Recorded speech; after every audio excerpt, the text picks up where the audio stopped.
Perfect. So, hello to all my brothers and sisters in the Opulence Lifestyle family. I hope you all had a remarkable day and that you're having a great week.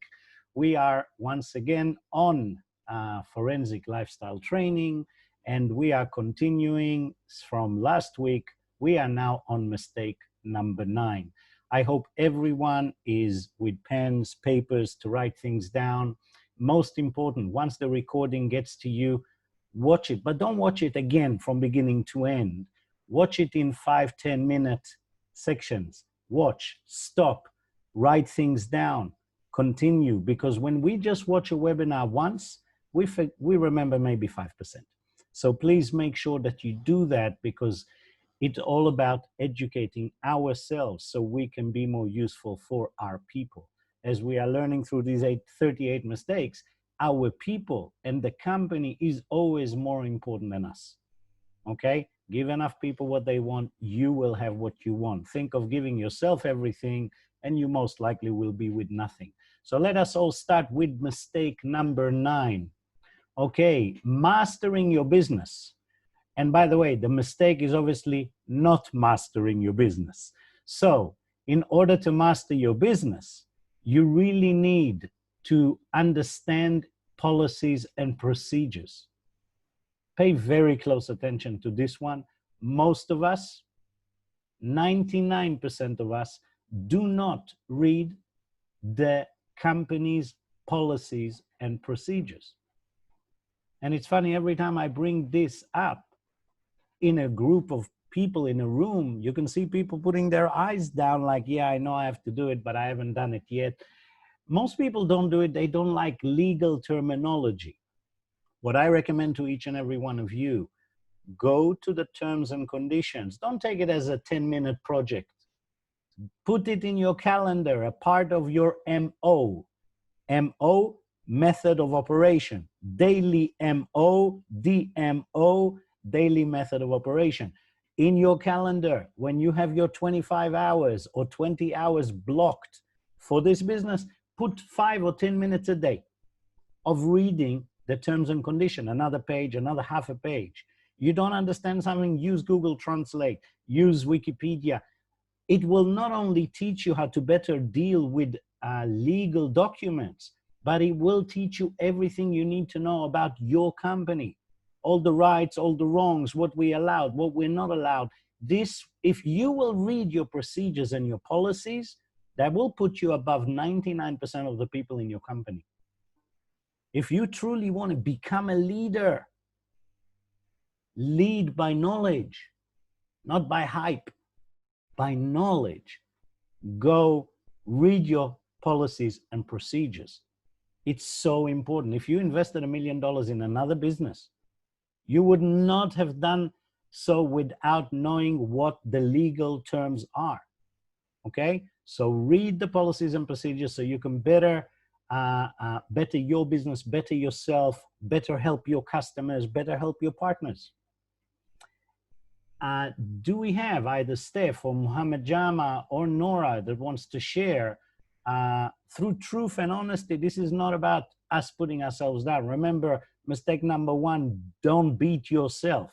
So if we have not read, maybe this is the time to make a promise to ourselves that now I will take 5 minutes a day, read, and anything I do not understand after checking on Wikipedia, if I still don't understand, then I will talk to my upline or the company because I want to understand.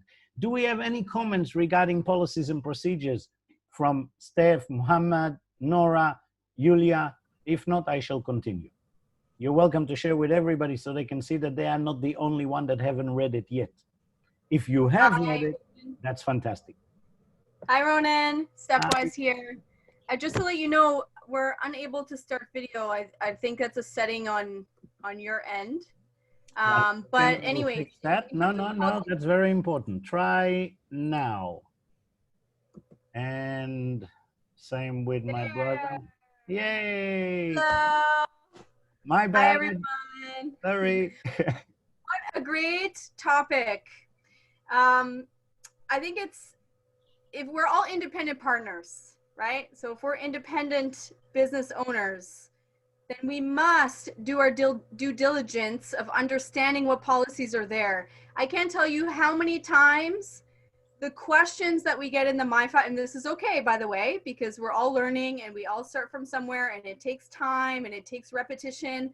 I am very cognizant of that. But a lot of questions that we get in our MyFives are answered in the policies and procedures. And so instead of me taking that time as an upline to answer it in a voice note or whatever, we often, that's how we help support our team. I'll screenshot or I'll point someone to the right place to see it themselves. And I just want to encourage everybody to think about this. You know, if these are a lot of common questions that we're getting that are already answered in the policies, for all of us to have an understanding of what they are, that will save time addressing all of the questions as they come up. Not that there won't be questions, but there'll be less questions if we all work on increasing our knowledge of the policies from the first place. So that's what I wanted to share on this topic. Thank you very, very much, sister. I totally agree with you. I know that I never really read policies and procedures. You see, I was never really big on school. As I keep telling everybody, I'm not academically astute or certified in almost anything. I learned through life. I learned through people. I learned through the street. I learned through making the most amount of mistakes more than anybody else.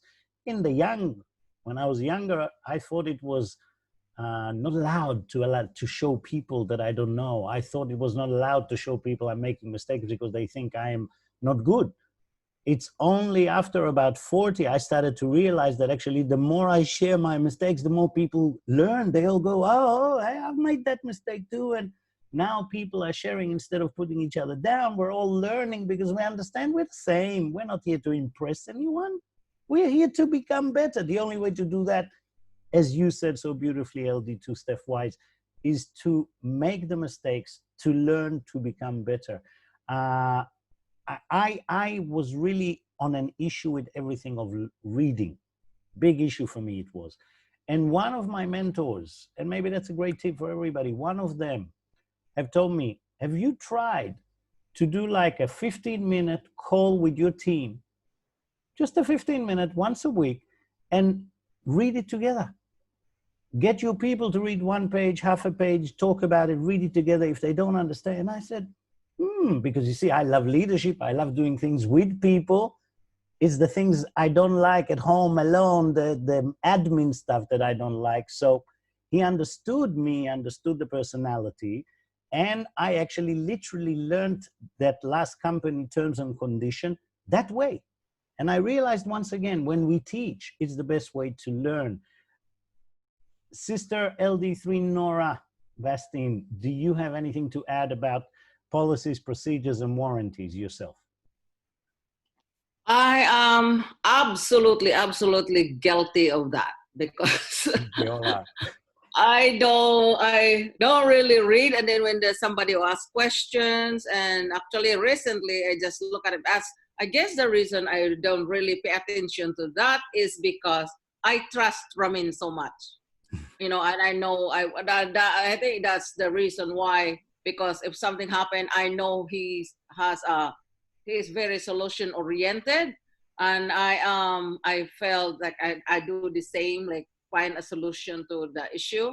But it's actually now I'm learning that to read that way, because like Steph said, that way you can point and direct your downline instead of answering every single question that they ask, because it's already there. Like you said, the answers are already there. So it minimizes the question. Actually, I started checking the PNP because Christine Nickel was asking me about the payment method, which is if we can use PayPal. I said, I look at in the payment method section in the back office, it says there, oh, that's all the choices. But when she said, no, it's in the policies and procedure, it says, oh, really? So I went and looked, and it did. And I emailed, I called the office just to verify that, make sure everything that is listed there, that we have it. and it was confirmed that yes, we're accepting those payment of methods. So it's great to know. So now I'm going back there and reading the policies and procedures. Thank you Perfect. so much. Thank you very much, LD3 Nora. And to everyone like Nora that said, I'm not reading because I'm trusting our owner and CEO. That is because we've been here for so long and we know the person. I know him for 6.5 years. Nora knows him for much longer. Steph Wise knows him for much longer.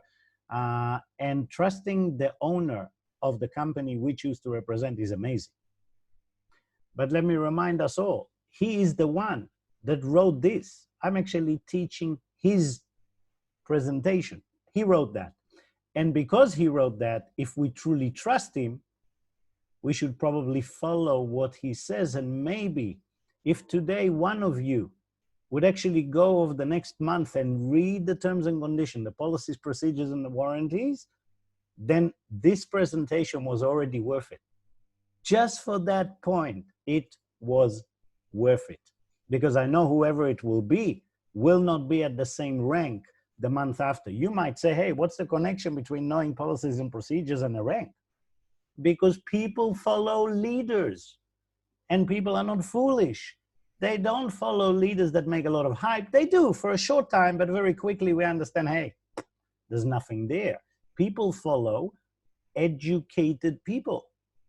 Because if they're educated, that means they educated themselves. I'm not talking about university educated. I'm not talking about school or any particular academic line educated. I'm talking about educated any way you educate yourself. Start reading is self-education, YouTube self-education. So if you are self-educated and you're constantly learning, people will always follow you. Because most of us, if we are not educated, we want to be. So we will follow people that already know the things we want to know. Don't wait for anyone. If you're a true champion, and you can know it inside yourself, a champion is not some celeb that somebody tells me is a champion. A champion is someone that looks in the mirror and feels, I am today better than what I was yesterday. And I'm going to keep that line and be tomorrow better than what I am today. That's champion. Someone that constantly evolving. So evolve in all the things that we need to evolve. One of them, know your procedures, your policies, your warranties. Know your compensation plan. Because if you know your compensation plan, the people you are in front, both prospect, both customers, both partners, all of them, they will listen to you. The more you know the comp plan, the more they will know the comp plan. The more you learn, the more they will learn. This business duplicates itself. So you really want to know your compensation plan. And let me teach you a tip. The best way to learn the compensation plan is to actually do the right daily method of operation, because that will bring you to MGRS and to LD1, and that will bring you to money. And when we get money, we can see now how the comp plan is actually played out, not just in theory, but every time you go through a qualification, you learn another piece. I promise you that everyone that achieved MGRS qualification knows MGRS. Everyone that has achieved car qualification understands the compensation plan on the car qualification program perfectly, because they have achieved it, so they can teach it. You see, our comp plan is simple.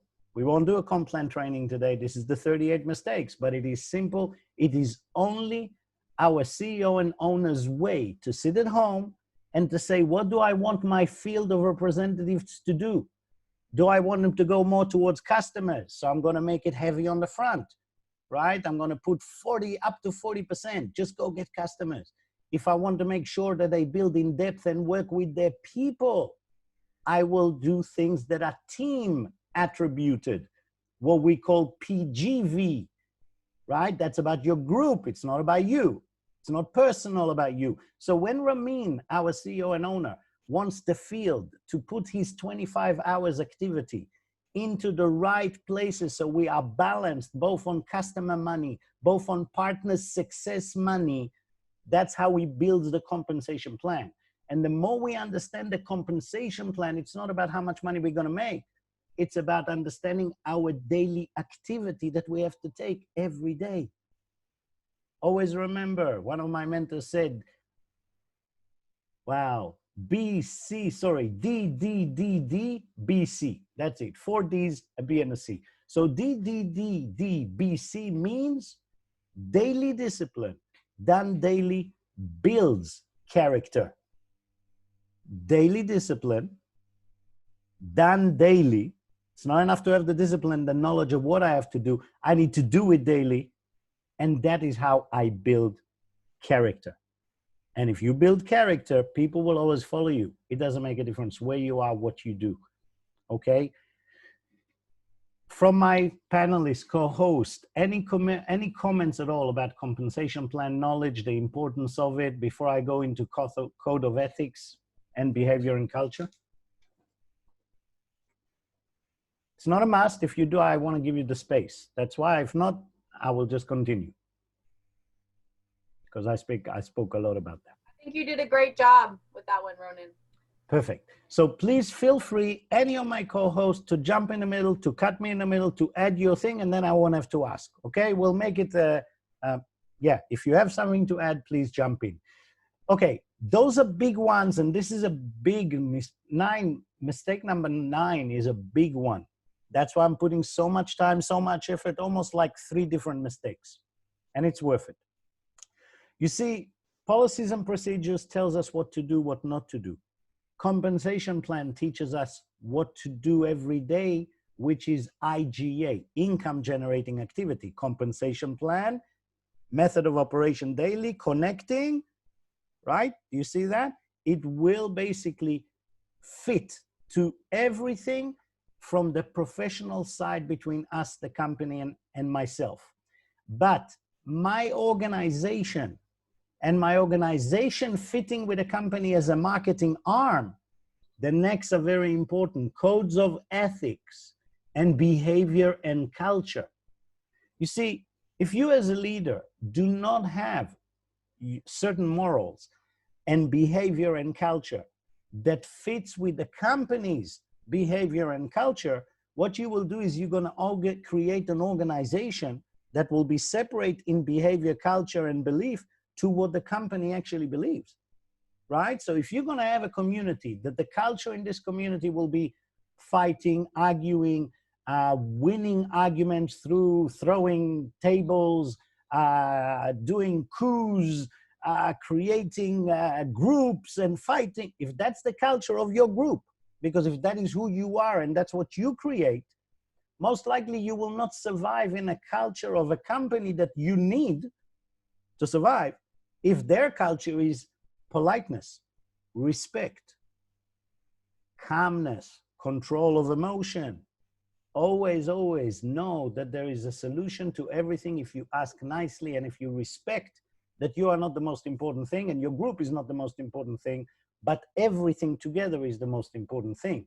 If you don't represent that culture, then you will not be able to sustain or grow whatever you have built.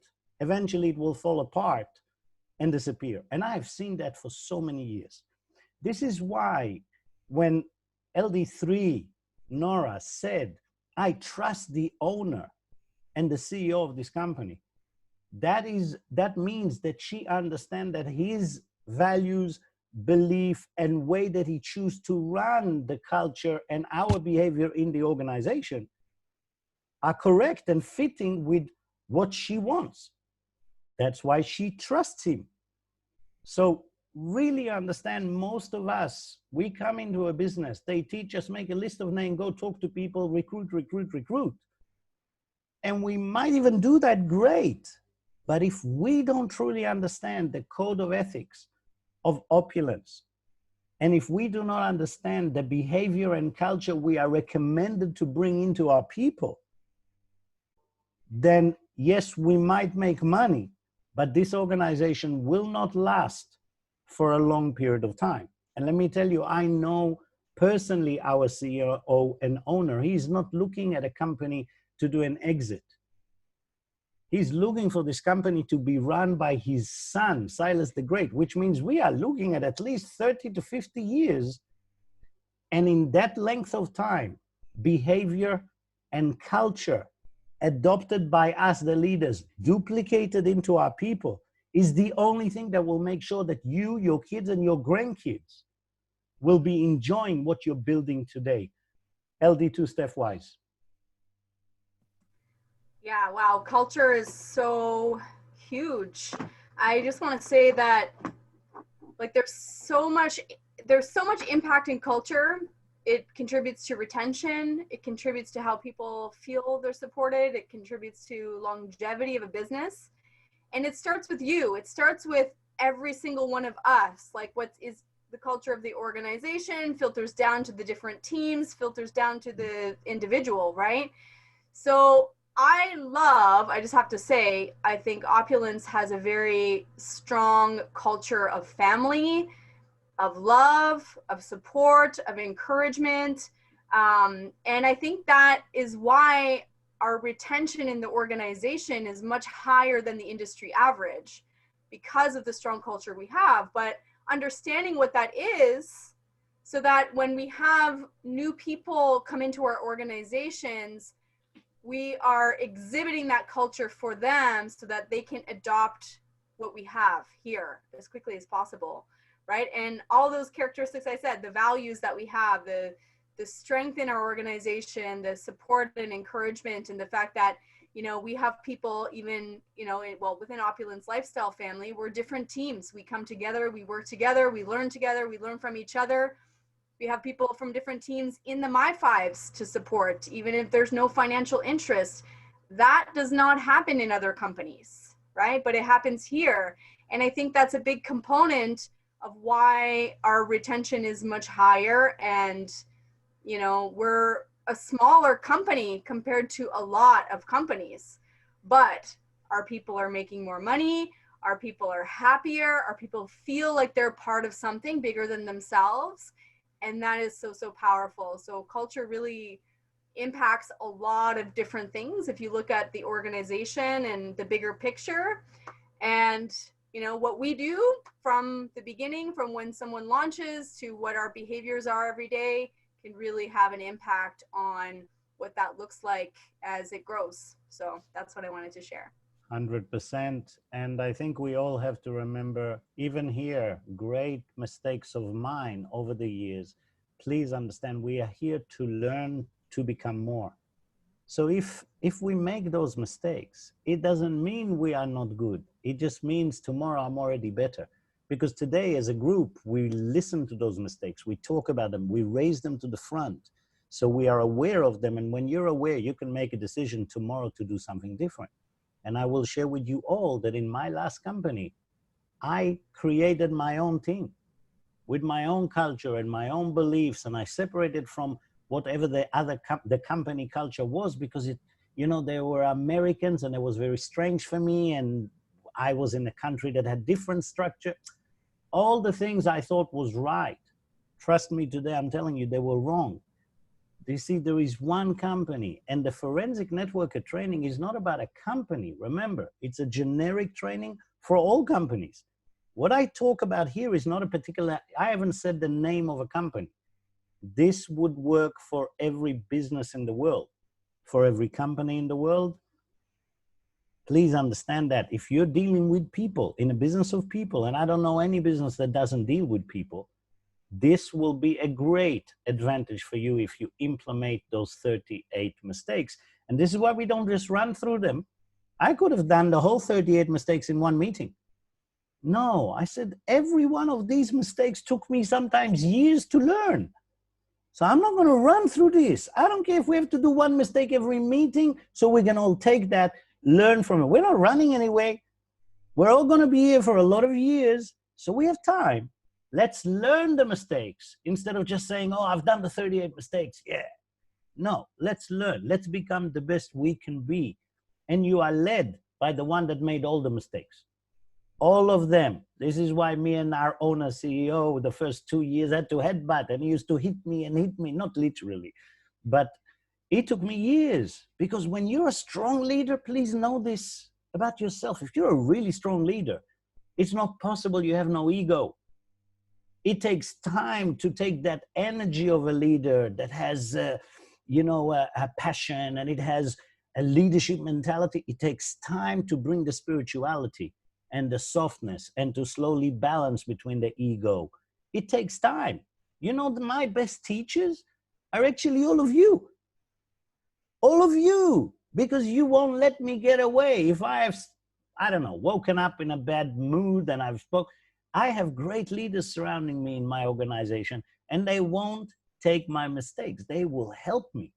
And you need to know this is all for all of you between yourselves. If somebody, an upline of yours, a downline, a crossline, tells you something, do not immediately go into that. No, take a step back for a second and say, why is this person telling this to me? If they want to put me down, or they're a slave driver or whatever, okay, I don't even have to react. But we can learn so much. I learn every day. I speak to Christine, I learn. I speak to Yulia, I learn. I speak to Steph, I learn. I speak to Ifra, I learn. But 10 years back, I would not have learned, because I was a narcissistic attribute. I probably would have not even listened or tried to prove to them that they are wrong. I am urging all of you, take a step back, become soft, become like water. It's all about us advancing. And we can talk about culture and behavior 5 meetings, and it won't be enough. Okay, so we will summarize the 9 mistakes. We'll move to do one more today. But this is a big one. And I really urge you, teach your brothers and sisters. If they're not here, because they don't understand the language English, learn this into your languages. Do it in French, do this in Somali, do this in every language that we have people in. Because this is stuff that, in my opinion, is important in every type of business that you're running, okay? Remember, if you don't want to make the mistakes of not mastering your business or trying to master your business, create your own, like you're a separated unit from actual company that you represent as a marketing arm, then always make sure you understand policies, procedures, warranties, compensation plan, code of ethic of the companies you represent, and behavior and culture of the company you represent, and duplicate that, not yourself. Why not yourself, Ronen? Because Ronen cannot be duplicatable. Thank God, by the way, but he cannot. Actually, none of you can be duplicatable, because you are remarkable, unique gifts. So we cannot be duplicated. But a culture and a behavior, ethic of codes, can be duplicated. So duplicate the ones of Opulence Global for ones in that company. If you're in another company and one day you get your hands on this recording, which I can't see how, but if you do, whatever company you do, adopt the behavior, culture, code of ethics of the company you represent, if you're representing a company. If you're going to open your own company, you better develop a good behavior, culture, code of ethics, compensation plan. How do you pay people to do things with you, right? You better have that. Don't work with your company, because you're here in network marketing. You're connected to another company. So become the company you represent. Each and every one of us needs to become really the CEO of Opulence Global, if that's the company we represent, right? In our mind, I don't want to work my company. I want to become my company. I hope that makes sense. Let us continue to one more mistake today, and we'll keep it at that. And then next Thursday, we can continue to our other mistakes. So the 10th mistake, lack of generational leadership. Not able to create generational leadership, either because of ego, too hands-on and create cripples, or no system. So remember, our job is to create something. We do so by recruiting. then our job is to sustain something by making sure that we don't just bring, but the real work starts after we bring someone that joins us. Sustaining by making sure they know the comp plan, they know the terms and conditions, they know the codes of behavior. We do that, right? And we need to go to the next phase, which is growth. To do that, I need to duplicate what I have done, which means I need to have generational leaders. I need to have leaders in many different layers in depth, right? In order to be able to duplicate, because there's a limit of how much one person can reach. So the biggest mistake that most networkers do is they don't know how to work depth. They know how to work width, but they don't know how to work depth. And depth is not falling into these three scenarios. That my ego is stopping me from creating leaders in depth, which means I want everyone to know I am the best. I am the only one that knows. I am everything. And once I do that, nobody will develop a leader in depth unless they separate from me, which is what we don't want in organization separations. So ego is a big one. Too hands-on and create cripples. Remember the theory with the moth. There's this little child, he comes, he sees a cocoon, and he sees a moth inside trying to fight out. And the child says, oh, I'll help that cocoon. I'll help that moth. And he takes a Stanley knife and he makes a little cut in the cocoon just to open it up. And the moth comes out of the cocoon and the child is happy, the moth is happy, until he tries to open his wings and fly. And then he finds out he cannot open his wings and he's very shortly going to die. And as both the kid and the moth are sitting there and crying together, the realization was, if a moth does not fight his own way out of the cocoon, he does not have the strength to pull the blood into his wings to literally fly. So sometimes, and usually at those times that you believe you want to help someone and that you believe you're doing the right thing, do not be 100% sure. Because sometimes when you take away the struggle, you are literally killing the prospect, even the customer. That is why I tell people, don't give anything for free. If a person is not invested into something, you're literally killing them the true enjoyment, belief, and growing through something like Fountain of Life, any one of our products. The same, if you come and try and do a presentation to them for 2 years, instead of after the first 3 presentations you have done for their team, 3-way calls, if you keep doing and not putting them in the water and getting them to try things, if you help them too much, you will create cripples, people that create a dependency on you. And they believe that they only can succeed because of you. That's connected to ego. Be careful of that one. Because we want people to need us, right? We want to feel important. Our ego wants to feel that we are needed. But be careful, because that attitude creates cripple. I see that creation of cripples in parenthood versus children. I see it in all environments. I see it in workers, in workplaces. Beware of the person that will not allow other people to surpass him or know what he knows, because he's going to be feeling like he's no longer needed. Be very aware of those. Teach them that. Because they come, like me, from a good place, always wanting to help. But sometimes when we're over helping, when we don't let the people go through their own experiences, make their own mistakes, they won't be able to open their wings. Big one. Don't create cripples. And by the way, the best way to fall into those 2 top, ego and don't create cripple, is if you don't have a system to follow. Either you don't follow the system of the company, and if you do follow the system of the company, as you can see, both Opulence and Forensic will give you all the tools of not falling into with no knowledge. because the system will tell you what a person needs to do in his first 24 hours, 48 hours, first week. It will show you.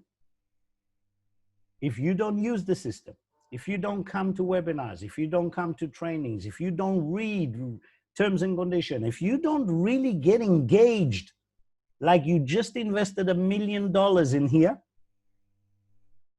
then most likely, if you have no system, you will try and help everybody because you want them to trust you and follow you and not leave. And all of that is led by your ego. So system, for me, equals becoming better at balancing my ego and becoming better at knowing where to help and where not to help. That is what the system will do. And if you don't use a system, you will very quickly learn in MLM, if it doesn't duplicate, it doesn't count. Remember that one, because I'm about to give it to the co-host and then we'll finish our call. But I want you to remember this big one. In MLM, if it doesn't duplicate, remember we, you, me, we cannot be duplicated. So if it's about us, it doesn't count. And all the 95% time, effort, money, everything we do will also not count. So make sure that you understand your asset, your decision to why you come into this business. Understand this is a road of growth into a remarkable lifestyle.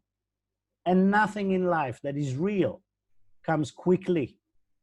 And if you're somehow lucky for quick money like a lottery, let me tell you, statistics say that 98% of people that won the lottery 5 years later were more broke than when they were before they won the lottery.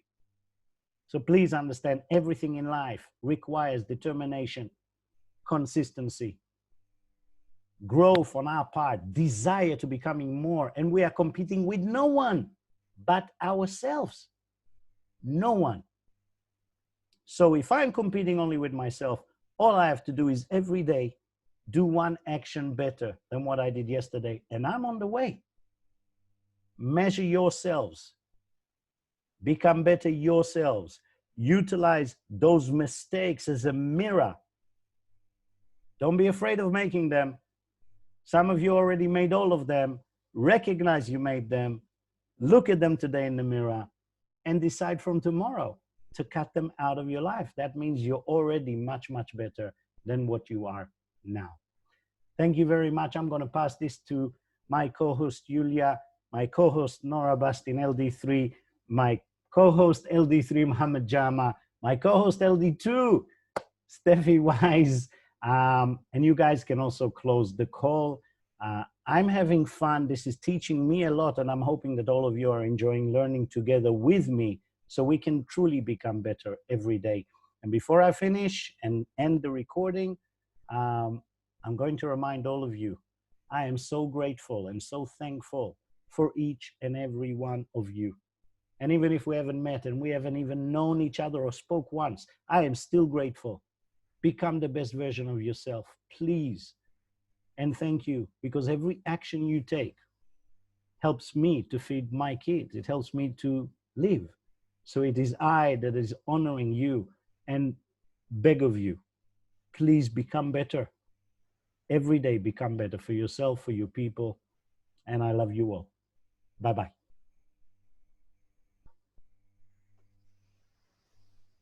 We have two questions from Christine. I wonder if she wants to ask them live or she prefers that I will read them. Christine, you can unmute yourself if you want to. Hi, Julia, can you hear me? Yes, I can hear you. Hi, Ronen. Hi, everyone. Hi, Julia. Thank you for that great training. You know, I am always so eager to learn from you all with all of your experience. Thank you for that. When you were talking about the cocoon and the child, I was just like thinking, okay, when do you know when not to cut the cocoon, right? When do you know how not to maybe help them too much, you know? And how do you know that you are not overwhelming the people or under challenging them? If you have some insights on that. Thank you. I will actually answer and then let the rest of the co-host answer their opinion. I'll give you a very short answer. That's actually what Ramin, our owner, told me. He said, do everything for your people that they cannot do for themselves, and do nothing for your people that they can do for themselves. So I guess before you're taking action and helping someone with anything, ask them and ask yourself, can they do this? Have they ever tried? Maybe before I show them, I should let them try, fail next to me so I can show them how to do it right, but at least I've pushed them to try. Because the easiest thing is to not give them the chance to take the action. I don't believe in trying, we either do or don't, but I mean taking the action. Let them take the action of anything they ask of you, and let them not achieve the result they want once. Then help them do it so they can see you how you do it right, and then to ask them to duplicate that. And that is in regards to anything that anyone is ever asking you in life to do something for them. Ask them, have you tried to do it yourself? Did you give it action? No, why not? And okay, I'll take one action, you try. Because some people, for instance, picking up the phone, it weighs 1,000,000 tons for them. It's out of their comfort zone. They're not very comfortable with that. So you ask, have you tried to pick up the phone? Try. And they'll go, no, I can't. I say, okay, look, watch me. Hey, okay, you got that? Good, now let's role play on me. Good, now pick up the phone for real. Right, patience. You need to have patience. And today with Zoom, we don't have to sit with them in the same living room. We can do it like we're doing this now. I hope that answers your question. Christine, I'm gonna let the rest of the co-host answer, and I will stop the recording. Thank you.